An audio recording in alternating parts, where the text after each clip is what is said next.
Hello and welcome to Bangladesh Today. I am Smita Prakash. By the year 2015, Bangladesh's population is expected to touch 190 million. It's already the 8th most populous country in the world. 43% of this 190 million will be under the age of 30. This means that planners have to make sure that the youth get access to education and then jobs. And they have to guard against the anger of educated unemployed out into the streets agitating and indulging in violence out of a sense of frustration born out of unfulfilled ambitions. Are the leaders of Bangladesh aware of the challenges and how will they meet it?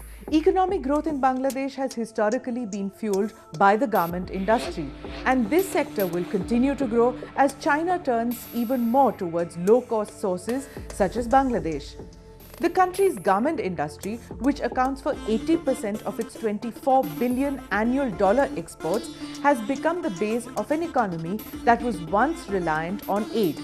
Most of the people in this industry are young, both men and women. But of late, there have been horrific accidents in the garment industry, the most terrible of them being the Sawar factory collapse in Dhaka, in which more than 1,100 people lost their lives, most of them in their 20s and 30s. This calamity raised apprehensions about the deadly working conditions in which young men and women work to provide cheap clothing for rich nations. To add to this, the young workers who toil away for hours in dangerous conditions get pitifully low wages.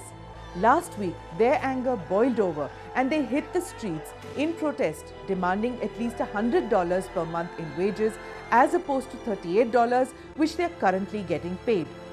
Nazma Akhtar of the United Garments Workers Federation, an umbrella organization made up of 52 garment workers groups, said that the workers will not settle for anything less than a substantial hike in their wages.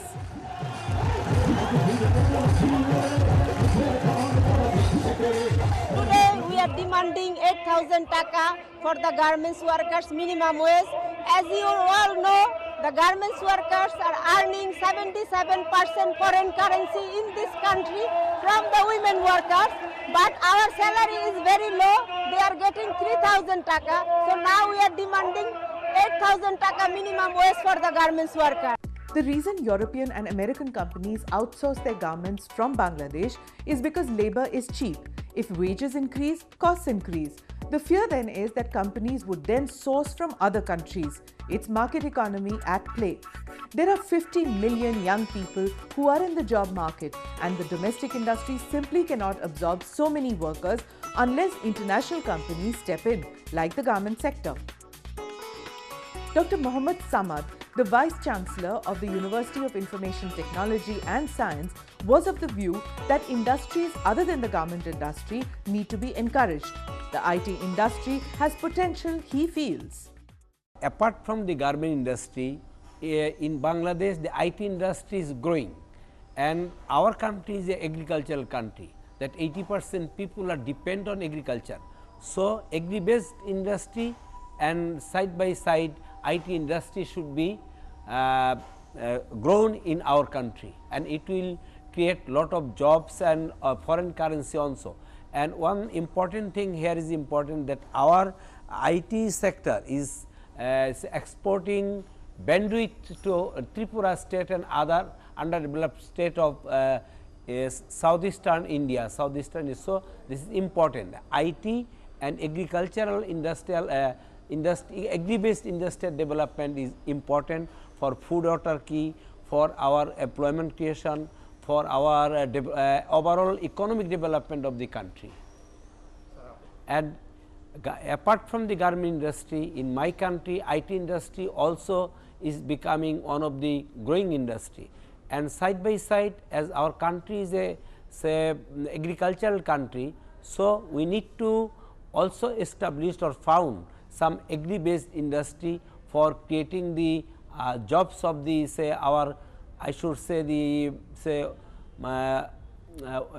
people without education and the rural people also. Bangladesh is planning to create 10 million jobs under the 5-year plan up to 2015. but economists say that it is an overly ambitious plan, as 1/3 of Bangladesh's workforce is finding employment overseas as the country cannot absorb them. With obstacles like unemployment and violent hartal culture of religious outfits, how much of the aspirations of the youth will be fulfilled remains to be seen.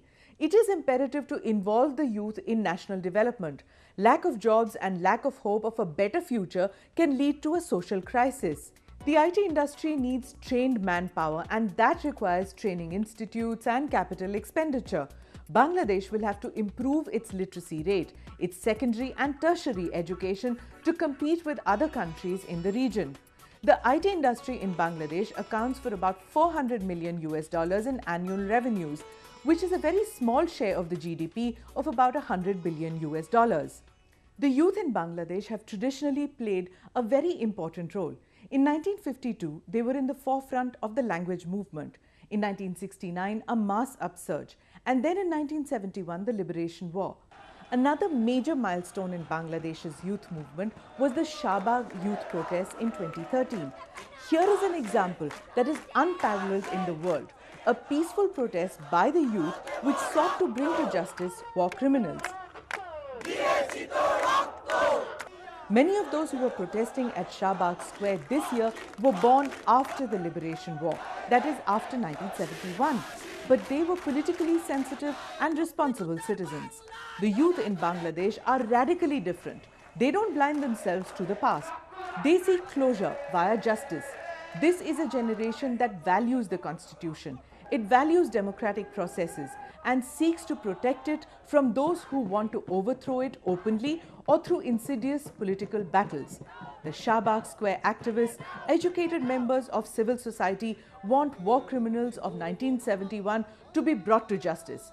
The youth of Bangladesh used innovative means to make sure that their voices were heard. Bloggers and online activist networks instigated the call for protest against a court ruling that showed leniency towards a mass murderer. With the help of social media, news of the protest spread like wildfire. Soon a massive crowd of young people hit the streets in protest, demanding speedy trials and nothing short of the capital punishment for the perpetrators of the war crimes of 1971. Songs and poems, candlelight vigil and daytime protests. The youth of Bangladesh had taken over from their parents who suffered the atrocities of 1971.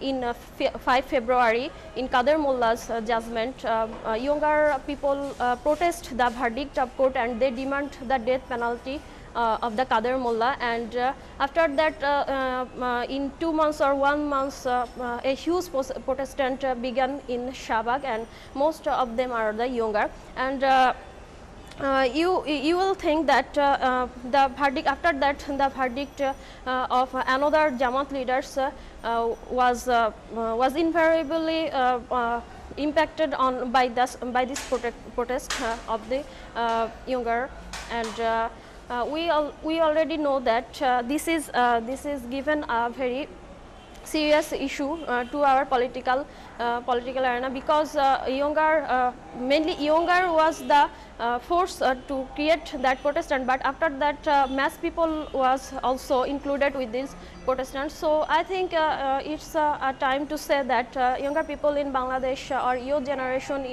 plays a vital role in not only in our political arena but also in our social or development sectors like IT sector. Shahbag became the center of youthful energy, projecting an essence of promise for an improved tomorrow. It provided a platform for the youth to be heard, a space that they carved out for themselves to engage in political activity and bring about a change in society. Academicians say that the Shahbag youth movement definitely left a lasting impression on the politics of Bangladesh. Shahbag movement is by the young man or by the youth, for the youth and of the youth, and it created a lot of impacts among the young people of the country, particularly the students of the university, college, even schools.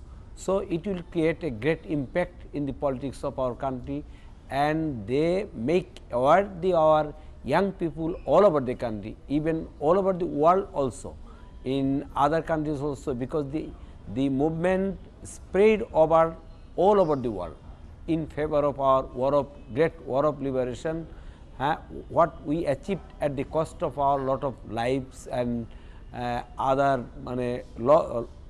at the cost of our lives and martyrs and everything, because we achieved our liberation at the cost of our 30 lakhs martyrs. Our sisters were raped by the Pakistani army. So, the Shahbag movement created a great impact among the young people, youngsters like university students, college students, even school students, among all walks of people from all walks of lives participated in the Shahbag movement. But the Jamaat-e-Islami and their student wing hit back in equal measure. They attacked shops and business establishments, burnt vehicles, attacked policemen, victimized minorities. It seemed like Bangladesh could be headed towards a civil uprising of sorts. But the Sheikh Hasina-led Awami League government refused to succumb to the blackmail tactics of the obscurantists. The International War Crimes Tribunal went on with the trials, and so did the Supreme Court. How did this youth movement of Bangladesh rank with other South Asian countries, which too have an ever-increasing youth population desperate to be heard and frustrated with the system? India especially has recently had its share of protest movements, of which the young people have been a key element.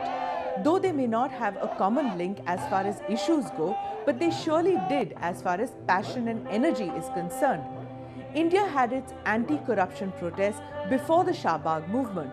It was in April 2011 when protesters, mostly the youth, came out in support of social activist Anna Hazare, who was sitting on a fast demanding a strong anti-corruption legislation. The protests spread all across the country, and young people thronged to Delhi's Ram Leela grounds, protesting day in and day out. Like Shahbag, this protest too drew international attention, and soon the political class had to accept its demands. Unfortunately, Pakistan has not seen a significant youth movement till now, though last year there was an anti-corruption movement started by religious leader Tahirul Qadri, but it did not have a prominent youth involvement as such. Maybe Pakistan is too fractured and unbalanced to initiate a mass youth movement. Channeling the energy of youth for social change needs to be done in a planned and systematic manner, else it could lead to bloody revolutions, social unrest or cynical dejection.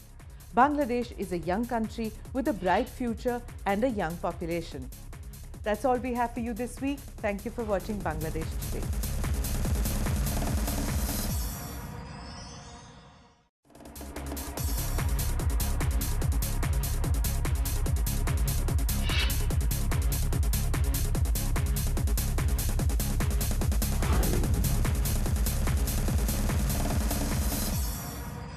Hello and welcome to Bangladesh Today. I am Smita Prakash. By the year 2015, Bangladesh's population, such as Bangladesh, the country's garment industry, which accounts for 80% of its $24 billion annual exports, has become the base of an economy that was once reliant on aid. Most of the people in this industry are young, both men and women. But of late, there have been horrific accidents in the garment industry, agitating and indulging in violence out of a sense of frustration born out of unfulfilled ambitions. Are the leaders of Bangladesh aware of the challenges, and how will they meet it? Economic growth in Bangladesh has historically been fueled by the garment industry, and this sector will continue to grow as China turns even more towards low-cost sources. It is expected to touch 190 million. It's already the 8th most populous country in the world. 43% of this 190 million will be under the age of 30. This means that planners have to make sure that the youth get access to education and then jobs. And they have to guard against the anger of educated unemployed out into the streets. Most terrible of them being the Savar factory collapse in Dhaka, in which more than 1,100 people lost their lives, most of them in their 20s and 30s. This calamity raised apprehensions about the deadly working conditions in which young men and women work to provide cheap clothing for rich nations. To add to this, the